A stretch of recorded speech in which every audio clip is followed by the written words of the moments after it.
Hey guys, we're going to get ready for another lesson. Today, I got my treat jar.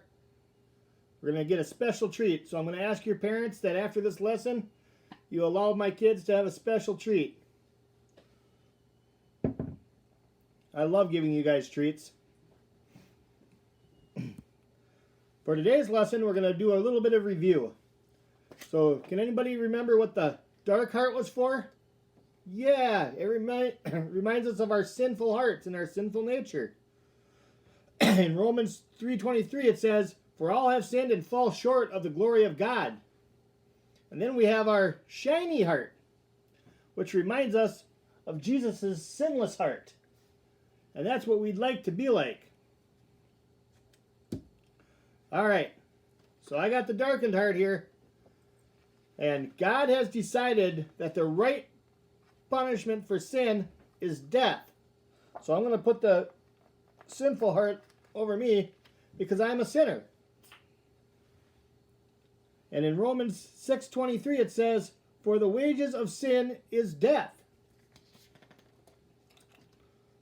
Remember our death sign, guys?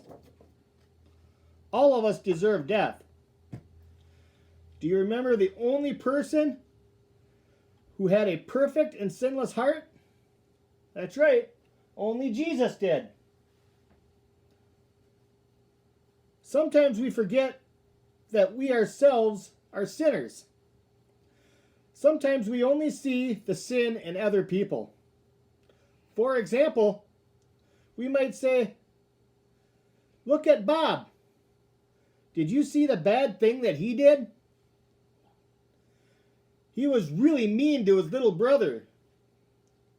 That's wrong. Boy, I hope that Bob's parents punish him for that. He or she really deserves to be punished. Miles, what are you doing? Are you trying to snatch a treat? Class, did I give Miles permission to do that right now? No, I didn't. Miles, the other students, remember that I said we would get a treat after the lesson was over. We caught you trying to sneak a treat ahead of time. That was wrong. Class, do you think it would be right to give Miles some kind of a punishment? Now, sometimes we are very quick to want people to be punished when they do something wrong, especially if they were caught in the very act. The Bible has a true story about someone who was caught doing something wrong. Something very, very wrong. The Bible tells us how Jesus responded.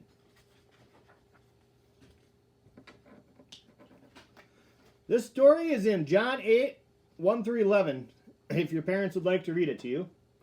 But I'm going to summarize it here.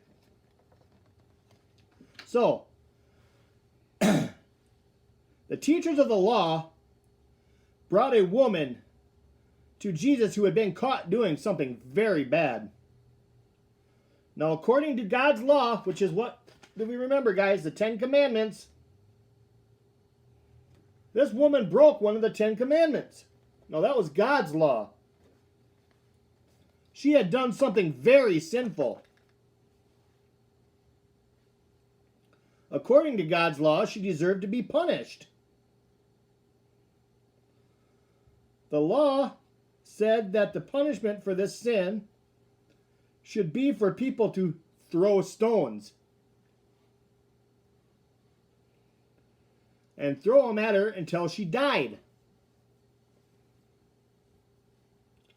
Now, you all know what stones look like. They're rocks. Are rocks soft? Are they like pillows? How would you feel if people all around you hit you with lots and lots of rocks?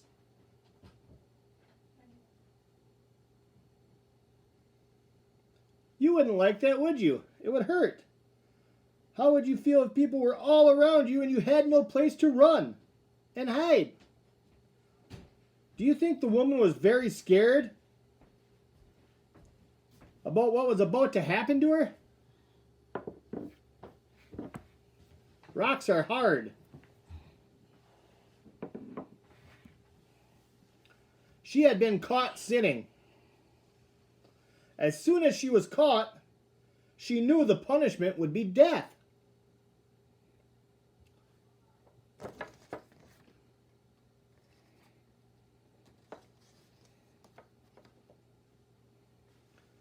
The teachers were eager to punish this woman based on the law. They wanted to see what Jesus would say and do to the woman. Jesus said, "Let him who is without sin among you be the first to throw a stone at her." Although the teachers had been quick to see the woman's sinful heart and quick to want to punish her, they had forgotten to look at their own hearts. Everyone is a sinner and deserves to die. Now, Jesus is without sin. He was the only one who had the right to throw a stone at her. But instead of throwing a stone at her, Jesus chose to be kind to her. Jesus is eager to be kind to sinners. Jesus forgave her and told her to stop sinning. Now, we are all sinners, no matter what kind of sin we are caught in. We all deserve to be punished to death by God. Jesus has the right to punish sinners, but Jesus isn't eager to punish sinners. Instead, Jesus is eager to be kind and forgiving to sinners who don't deserve kindness. All right, guys? Thank you for coming, and thank you, parents, for following us along. Have a good week.